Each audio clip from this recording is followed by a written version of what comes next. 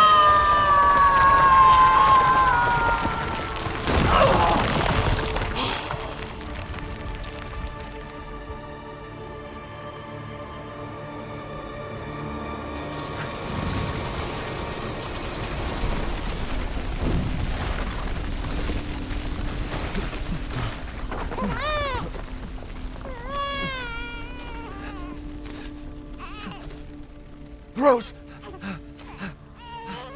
Shh. Shh. It's all right, Rose. It's all right.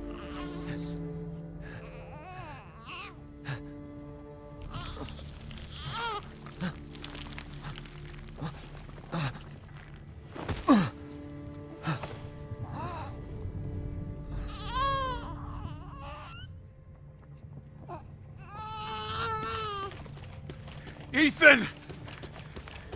Ethan! Come on, Ethan. Come on, Ethan, wake up.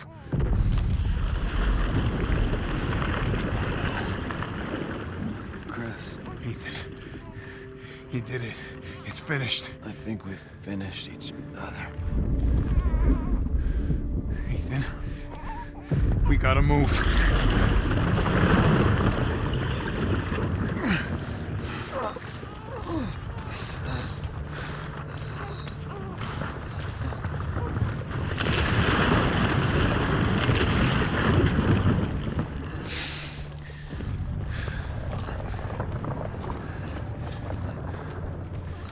Keep moving, Ethan. There's a bomb in that thing that'll blow this whole village sky high. Hey, look at me. When I hit this trigger, we can't be anywhere near it. Ah, damn it. Mia's waiting for you.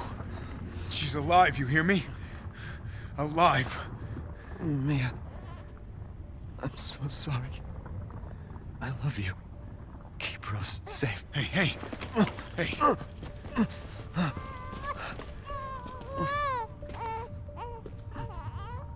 you tell yourself. Now, come on, it's not that much further.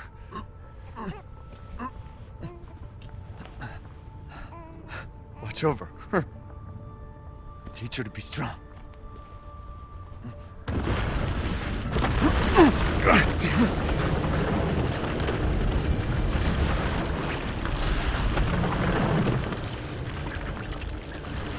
Goodbye, Rosemary.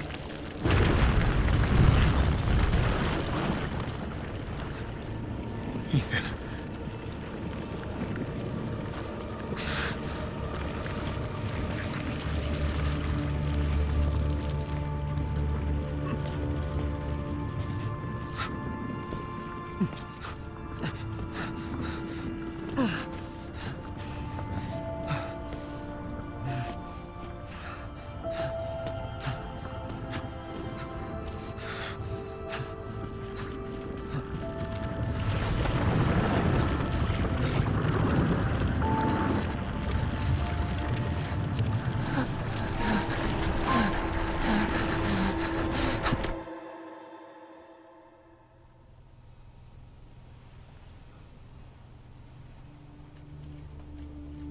Rose?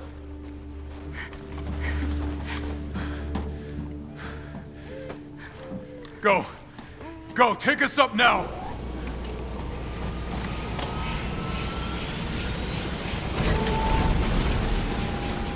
Wait! Where's Ethan?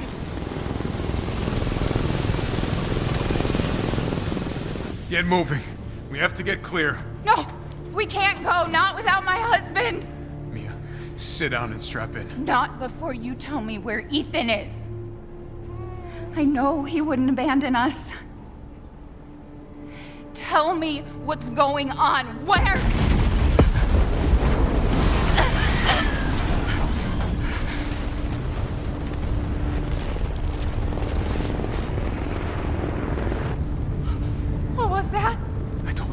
down. Where is he? Chris? What have you done? He's gone! I tried. He stayed so we could all escape. I'm sorry. What an absolutely incredible scene. The direction here is nothing short of astounding, from the camera work, the music, the acting, etc. I mean, the whole moment where Ethan collapses after finally reaching his hayflick limit and kneels silently while staring at the ground feels especially impactful, like he's realized his journey has come to an end and accepts that he can finally rest, knowing he has saved Rose from Miranda and the Four Lords. Then you have the moment where he gives his jacket to Rose and tells Chris to watch over and teach her to be strong, followed by his heartbreaking goodbye to Rose. These moments are so powerful in complementing Ethan's sacrifice. And then this camera shot of Ethan standing alone and walking towards the towering Megamycete as if he's going against death itself looks stunning. This perfectly personifies how Ethan Winters is a seemingly normal individual with no fighting experience standing alone against one of the deadliest vectors ever introduced in the Resident Evil series, his second time fighting BOWs. And then the brief moment of hesitation and fear that Ethan experiences before he sets off the N2 explosive really adds more to the suspense of this scene with how he's facing his mortality. The Resident Evil series may have had sad moments in the past, but Ethan's sacrifice really stands out as being unique with the way it's done. I also appreciate Chris's anger towards himself for failing to save Ethan. It's a moment that complements the friendship that Resident Evil 7 was setting up between Ethan and Chris. Just as Ethan reminded Chris of his time in the mansion incident when he was fighting to stay alive against Evelyn, Ethan's sacrifice likely reminded Chris of the loss of his teammates, maybe even the loss of Piers, given that just like with Ethan staying behind to save Chris, Mia, and the Hound Wolf Squad, Piers stayed behind to save Chris since he was infected with the enhanced C virus. The key difference, however, between Ethan and Piers' sacrifices is that Ethan entrusted Rose to Chris before his death. In that sense, Rose becomes a living reminder of Chris's inability to save Ethan. That responsibility, combined with the grief of losing Ethan, likely made the loss even more painful for Chris. It's a wonderful form of subtle storytelling. It's just a shame that this entire moment of grief is quickly interrupted by K9 telling Chris about the BSAA, utilizing human-based BOWs that are likely an upgrade to Umbrella's Undertaker BOWs from Resident Evil Survivor. There's absolutely no reason to introduce such a jarring shift in direction directly after Ethan's sacrifice, and it's rendered even more pointless with its inclusion because of how Resident Evil Requiem completely forgets about the BSAA's use of BOWs. Why set up the BSAA's use of BOWs at an inappropriate moment in this game if the developers are going to forget about that in the next chronological game? It makes no sense. Chris then tells K9 to pick up the rest of the squad and plot a course for the BSAA's European headquarters. He says that someone has to pay for this, but I don't know if he means that they need to pay for setting up the events that led to Ethan having to sacrifice himself, or if he's referring to the BSAA's use of BOWs. We don't even know the outcome of this meetup, and the European branch isn't even mentioned in Resident Evil Requiem, so this likely won't be followed up on. The game then ends with a commemoration to Ethan by paralleling him to the father in the Village of Shadows book that fought the Dark Witch and saved their daughter as the forest burned. The burned forest served as a grim reminder of the father's sacrifice before a lesson is given to any children who read this book. We also get to see the credits, which showcases a series of images detailing Miranda's rise to power, which I've already discussed. I'm pretty sure the developers designed the credits to mirror Resident Evil 4 OG's credits, as we also see images of the villagers prior to the events of the game, so it's a nice homage to Resident Evil 4 OG.